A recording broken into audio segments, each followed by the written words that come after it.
बहुत से आपने देखा होगा कि फैमिलीज के अंदर कि अगर मियाँ और बीवी के दरमियान अच्छी अंडरस्टैंडिंग नहीं होगी तो वो फैमिली का इन्वायरमेंट बहुत ख़राब होगा।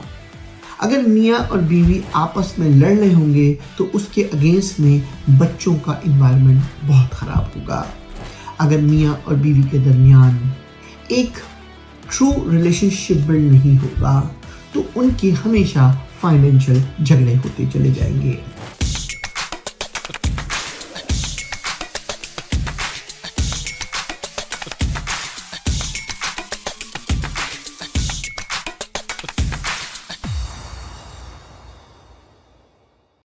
अगर आपको मेरी ये छोटी छोटी वीडियो और मेरी छोटी छोटी टिप्स आपकी जिंदगी में चेंज कर रही है, लाइफ विद मंसूर यूट्यूब पे जाएं, हमें सब्सक्राइब करें।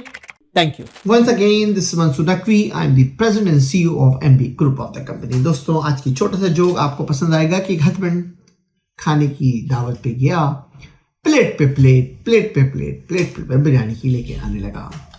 बेगम ने उसको साइड में बुलाया और कहा, डार्लिंग, तुम्हें समझ में नहीं आ रहा कि तुम 8वीं प्लेट ला चुके हो, लोग क्या सोचेंगे तुम्हारे बारे में।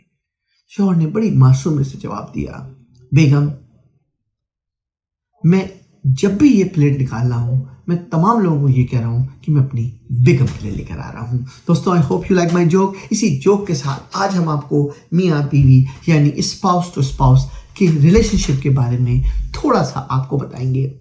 दोस्तों, ये जिंदगी के दो पहिए होते हैं, मियाँ और बीवी। मेरी एक वीडियो बहुत वायरल हुई थी, मियाँ और बीवी के दरमियान का रिलेशनशिप। मैं उसी को थोड़ा सा आज आगे बढ़ाऊंगा आपको।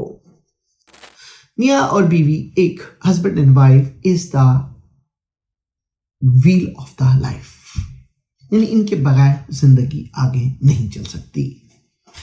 और यही तो ऐसे व्हील होते हैं जो आपको लाइफ को बर्बाद भी कर देते हैं। बहुत से आपने देखा होगा कि फैमिलीज के अंदर कि अगर मियाँ और बीवी के दरमियान अच्छी अंडरस्टैंडिंग नहीं होगी तो वो फैमिली का इन्वायरमेंट बहुत ख़राब होगा। अगर मियाँ और बीवी आपस में लड़ रहे होंगे तो उसके अगेंस्ट में बच्चों का इन्वायरमेंट बहुत ख़राब होगा। अगर मियाँ और बीवी के दरमियान एक ट्रू रिलेशनशिप बिल्ड नहीं होगा तो उनके हमेशा फाइनेंशियल झगड़े होते चले जाएंगे।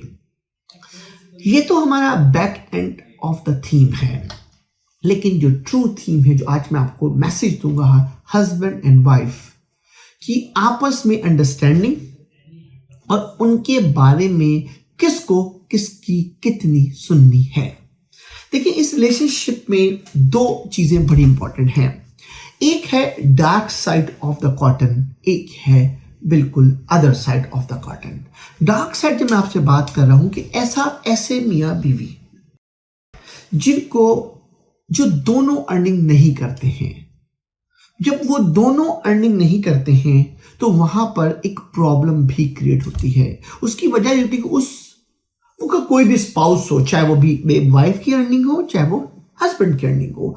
आई am not against the women, I am not against the man, I am just talking about the spouse, right. Spouse means for my world it's spouse, either the male or either the female.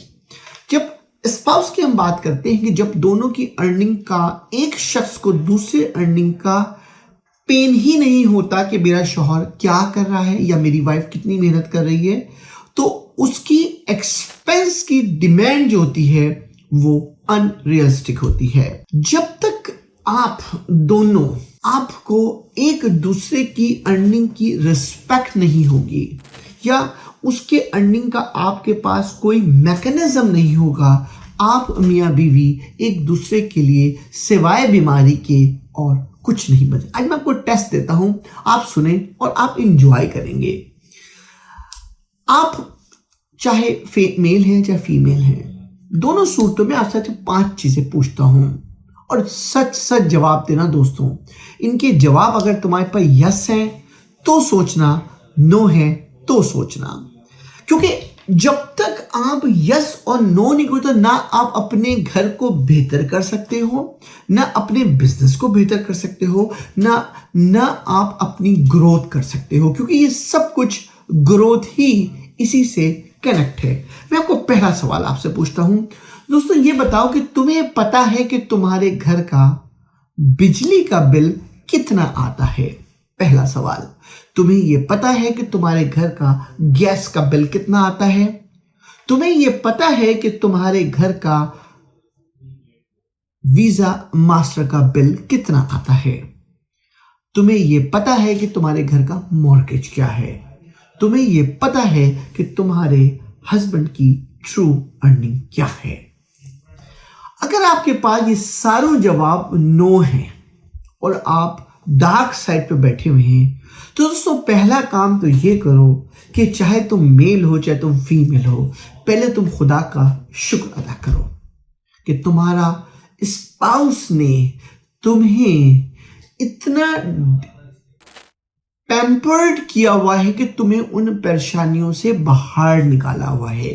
तो तुम्हारे लिए पहली indication ये है कि तुम्हारा spouse तुमसे बेतहाशा मोहब्बत करता है। मैं आपको सही बता रहा हूं, आपको ये आप सोच के देखना, पहले तो आप इसकी रिस्पेक्ट करो। फिर दूसरी चीज, अगर तुम्हें ये नहीं मालूम करना, जो कि अच्छी बात है, आपको नहीं मालूम है, अच्छी बात है कि आपका वो स्पाउस उस चीज को कैरी कर रहा है, लेकिन तुम उसको इस हद तक भी दीवार से ना लगा दो कि वो कहीं जाकर बर्स्ट हो जाए। दोस्तों जो अच्छे मियाँ बीवी होते हैं ना, वो इन तमाम चीज़ों का बाय डिफ़ॉल्ट ख्याल रखते हैं। वो ये सोचते हैं, बहुत से लोगों को ये एहसास नहीं होता कि हमारी ग्रोसरी, हमारा जो घर का जो सामान आ रहा है, क्योंकि हमें नहीं पता हमारा शौहर कितना ला रहा है, अगर कितना वेस्टेज हो रहा है, आई डोंट केयर कि हो रहा है तो हम क्या करें। लाइटिंग घर की खुली हुई है, आई डोंट केयर कि बिल कितना आ गया, this is my husband is paying the bill. Gas खुली हुई है, हीटिंग चल रही है, आपने कहा I don't care, I don't know. जो चाह शॉपिंग करके खरीद ली, आपने कहा हमें तो पता ही नहीं, हमारा हस्बैंड हमें देख रहा है। दोस्तों जब आपकी डायरेक्शन ये वाली होती है ना, इवन आपको पता नहीं है, सिवाय आपके घर की बर्बादी के और कुछ नहीं होगा। दोस्तों जब तक मियाँ और बीवी के दरमियान एक एहसास का दर्जा नहीं बुलंद होगा, उसको ये एहसास नहीं होगा कि there is someone who is earning this money, कैसे मुझे इस थ्रोन प्रोसेस को लेस करना है, कहाँ पे मुझे अपनी इलेक्ट्रिक बिल को कंट्रोल करना है, कहाँ पे मुझे अपनी गैस बिल को कंट्रोल करना है, कहाँ पे मुझे अपने हस्बैंड को सपोर्ट करना है कि नेसेसरी शॉपिंग करनी, अननेसेसरी शॉपिंग, ताकि जितना मैं हस्बैंड या वाइफ को मैं सपोर्ट करूँगा, जो भी आपका अर्निंग मैटर है, उसी हिसाब से आपकी ज़िंदगी जो है वो बेहतर से बेहतर हो जाएगी। दोस्तों यही इम्पैक्ट आपके बच्चों पे आएगा, क्योंकि अगर आपने इस सेगमेंट को नहीं संभाला, इस चीज़ को अगर आपने नहीं सोचा कि मुझे हस्बैंड और वाइफ को, तो इसका इम्पैक्ट आपकी नेक्स्ट जनरेशन में पड़ेगा, क्योंकि आपकी जो बच्चे होंगे वो बिल्कुल बेहिस होंगे, उनको कुछ नहीं पता होगा कि ज़िंदगी आगे कैसे चलनी है। दोस्तों हस्बैंड एंड वाइफ को मैं इसलिए मशवरा दूंगा कि मैं कोई प्रीस्ट नहीं हूं, लेकिन जब तक ये दो रिलेशनशिप ठीक नहीं होगा, उसका इफेक्ट उनकी जॉब पे क्रिएट होगा, उसका इफेक्ट उनके बिजनेस पे क्रिएट होगा, उसका इफेक्ट उनके बच्चों पे, तो ग्रोथ आपकी नहीं हो सकती। तो हस्बैंड एंड वाइफ के लिए मेरा एक ही मैसेज है दोस्तों, कि सबसे पहले दोनों की रिस्पेक्ट करो, दोनों को ट्रूथफुली एक दूसरे को देखो कि कहां पर कैसे एक दूसरे के साथ सपोर्ट कर सकते हो, एक दूसरे की नजर में आंखें मत बंद करो। दोस्तों कोशिश करो कि किस हस्बैंड वाइफ के दरमियान जो तुम्हारी चादर है तुम उसी में रहते हुए पैर फैलाओ। दोस्तों जैसे ही तुम अपने अंदर ये एक बैंक खोलोगे, अपने घर में अपने अंदर एक जज्बा क्रिएट करोगे, अपनी फैमिली से एक ट्रू डिस्कशन करोगे कि हमारी टारगेट्स क्या है, हमें कैसे आगे चलना है दोस्तों, और वैसे ही तुम्हारी लाइफ चल जाएगी। दोस्तों ये मेरा छोटा सा मैसेज है, ये आप करके देखो, तुम अपने लिए नहीं बल्कि अपनी नेक्स्ट जनरेशन के लिए भी तुम जिंदगी चेंज पाओगे। Hopefully you like my video. Once again thank you, this is Mansoor Naqvi.